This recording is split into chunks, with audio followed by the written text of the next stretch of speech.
இந்தியாவோட longest cable state bridge ரீசெண்டாக கட்டி இன்னாகிரேட் பண்ணியிருக்காங்க.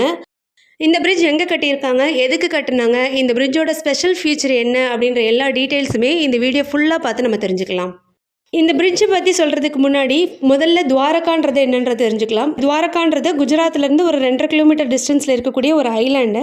இங்கே வந்து லார்ட் கிருஷ்ணாவோட டெம்பிள் இருக்குது. இந்த டெம்பிளோட பேர் வந்து ஜகத் மந்திர்னு சொல்லுவாங்க. இந்த டெம்பிள் கிட்டத்தட்ட 2500 வருஷத்துக்கு முன்னாடியே கட்டிட்டாங்க அப்படின்னு சொல்கிறாங்க. முக்கியமாக இந்த துவாரகா சிட்டியை பில்ட் பண்ணதே லார்ட் கிருஷ்ணா தான். அதனால தான் அவரோட டெம்பிள் அந்த இடத்துல கட்டியிருக்காங்க அப்படின்னு ஒரு நம்பிக்கையும் இருக்குது. ஸோ லார்ட் கிருஷ்ணாவோட டிவோட்டிஸ் எல்லாமே இந்த துவாரகா டெம்பிளுக்கு ரொம்ப பீஸ்ஃபுல்லாக போயிட்டு வரணும் அப்படின்றதுக்காக தான் இந்த பிரிட்ஜ் வந்து மெயினாக கட்டியிருக்காங்க. நம்ம தமிழ்நாட்டிலேருந்து ராமேஸ்வரம் போகணும் அப்படின்னா பாம்பன் பாலம் வழியாக தான் போக முடியும்.